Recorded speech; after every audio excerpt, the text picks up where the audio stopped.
अस्सलाम वालेकुम। मैं सीधा फरिश्ता ज़हरा एक नई वीडियो के साथ। मैं अपनी बात का आगाज़ करूंगी एक ऐसे वाक़ये से जो कि इस इस्लामी मुल्क में रहने वाले तमाम लोगों के लिए अफसोसनाक है। अब हम इस वाक़ये की शुरुआत करते हैं। कराची से ताल्लुक़ रखने वाले डॉक्टर वसीम अफंदी साहब ये बयान करते हैं कि कुछ रोज़ पहले मेरे पास एक नौजवान लाया गया जिसके सर पर गोली लगी थी, खून बह चुका था, लेकिन उस नौजवान के हवास अभी बाकी थे। उसने मेरा यूनिफॉर्म देखकर मुझसे इल्तिजा की कि मेरे मरने की खबर मेरे घर वालों को मत दीजिएगा। डॉक्टर आफंदी साहब ये बयान करते हैं कि मैं हैरान था कि मैं इससे बचाने के लिए पुरुम्मीद हूँ और ये शख्स हकीकी मौत देखकर मुझसे बात कर रहा था।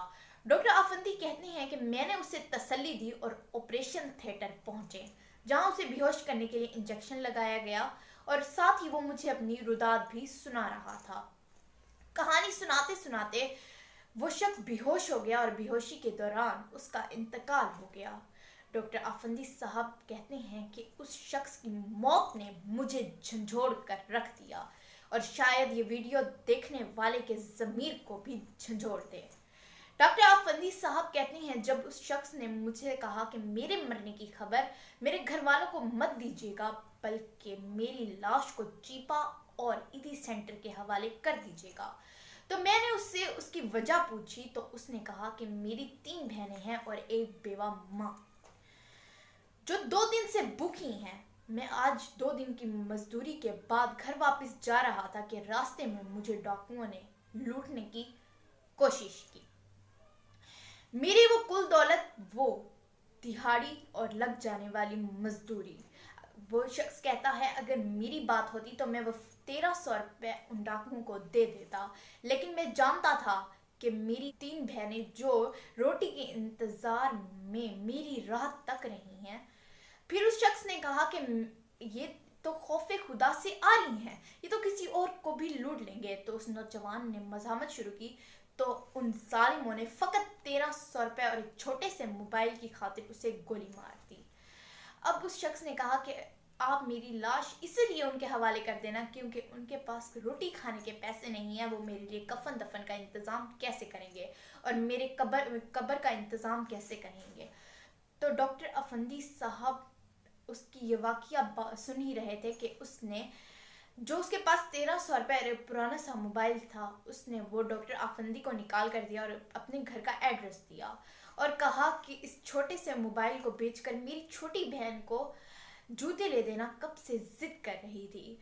फिर उस नौजवान ने डॉक्टर अफंदी साहब से कहा, अगर मेरी माँ का हौसला बुलंद हो तो मेरे मरने की खबर सुना देना, वरना कह देना कि आपका बेटा दूसरे शहर मजदूरी के लिए गया है।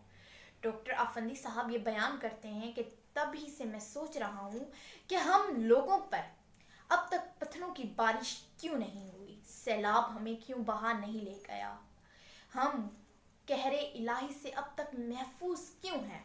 डॉक्टर आफंदी कहते हैं, मुसलमानों वाले अमाल हमारी अक्सरियत कब की छोड़ चुकी है। बददियानत हुक्मरानों की बददियानत अवाम, लुटेरे हुक्मरानों की लुटेरी अवाम, कातिल हुक्मरानों की कातिल अवाम। इन्हीं सवालात को सोचते हुए डॉक्टर अफंदी साहब ये बयान करते हैं कि मैंने उस नौजवान के घर हर वो चीज़ पहुंचाई जिनकी उन्हें ज़रूरत थी और मैंने अपनी जेब से उसके लिए कफन दफन का इंतज़ाम किया। डॉक्टर आफंदी साहब कहते हैं कि मैंने उनके लिए मुनासिब रोज़गार बनाकर और जल्द ही अपनी फैमिली समेत दूसरे मुल्क शिफ्ट हो जाऊंगा। मेरे हमवतनों, ये तो थे छोटे मोटे डाकू जिन्होंने एक मामूली सी छोटी सी रकम के लिए एक मजदूर की जान ले ली। पाकिस्तान में जालिम हुक्मरान, बेरहम अशराफिया और खौफे खुदा से आरी आला इदारे, जिनकी वजह से पाकिस्तान में करोड़ों लोग मुतासिर होते हैं, करोड़ों लोग भूखे सोते हैं, करोड़ों लोग बेरोजगार हैं। मैं सैयदा फरिश्ता ज़हरा हर बार एक नई वीडियो के साथ आप में इंसानियत उजागर करती रहूँगी। और अगर आपको मेरी वीडियो अच्छी लगे ज़रूर शेयर कीजिएगा, ज़रूर सब्सक्राइब कीजिएगा और ज़रूर लाइक कीजिएगा। पाकिस्तान जिंदाबाद, पाकिस्तान पाइंदाबाद।